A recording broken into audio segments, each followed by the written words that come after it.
Hey, it's me, Kim Offord, realtor, author, art collector. And today we're going to do a ride along on the collector side.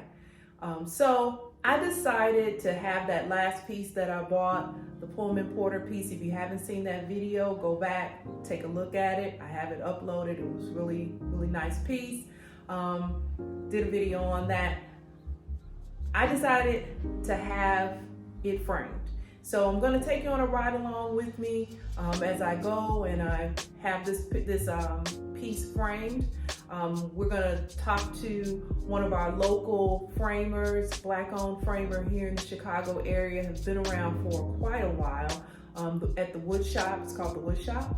And yeah, you'll see the choices that I have to make in terms that any collector, if they want to have their piece framed, you know, what type of frame do you want, what colors, if you want mattes, you know, just a lot of decisions that have to be made, and it can be costly, but it's a good investment. It's a good way of protecting your pieces, preserving your pieces, and a good way for displaying your pieces. So yeah, let's go.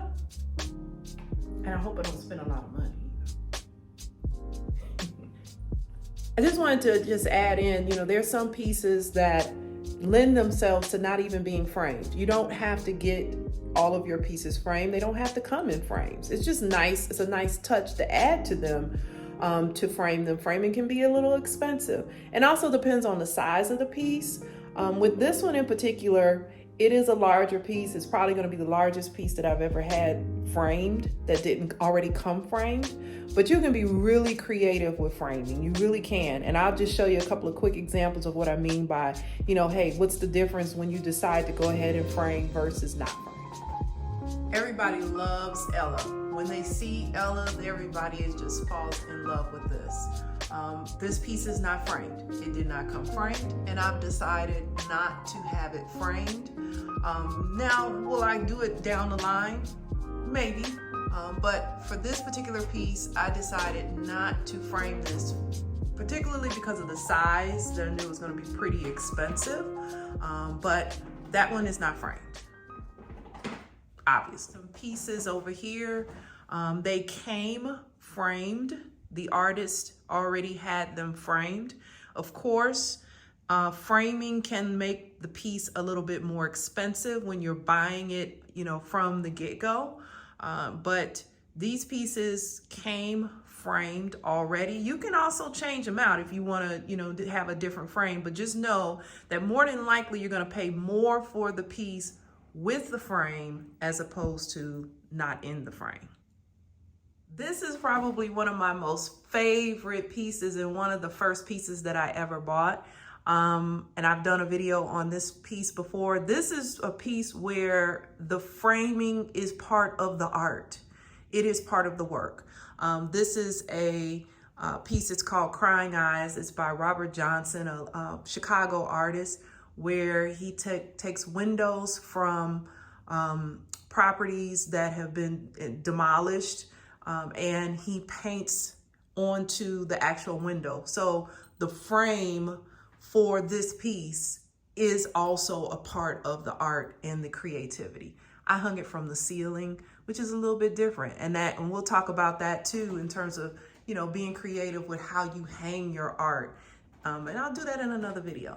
But yeah, so that's the whole framing thing. So I'm here, and of course, as soon as I get here, the skies decide to open up and pour the rains of heavens down upon the earth, and I am not getting out of this car until it dies down a little bit. Even though I have the piece wrapped up, I ain't taking the chance. So we're gonna sit here and listen to a little music until it dies down. But you know, we're right here at the wood shop, and I'm getting ready to go in there as soon as the rain dies down. Okay.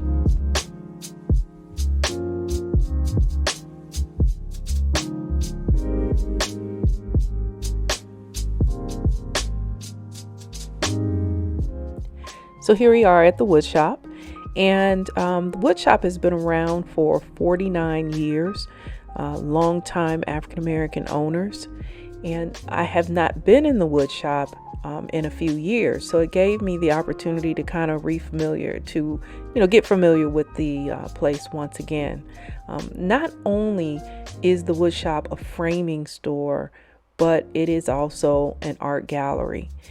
So it gave me the opportunity to walk around, get some ideas for some frames for my art, but also to admire the art from the many artists that they have on display. And what's so fun about it is that I was able to walk around and I knew exactly who many of the pieces were by. So that was really a lot of fun.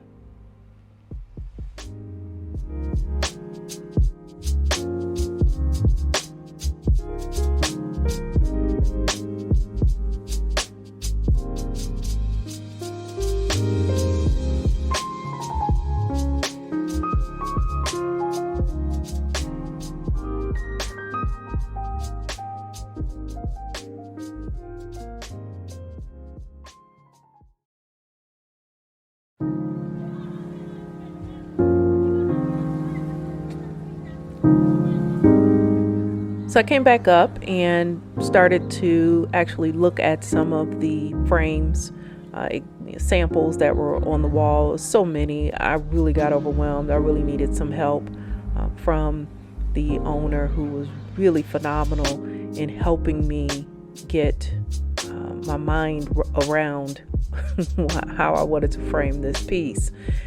The guy who was in there before me even came back in and gave his opinion, like, he was going to pay for it, but that's okay. It's cool. One other good thing is I saw a room named in honor of a friend of mine, Linda Murray, who really kind of helped me get started with art. And so here we are. Here's the end frame that I decided to go with. I'm happy. Yes, I'm happy. Yay. Ready to go. And yeah, good job. Thanks, Linda. Thanks, Linda Murray.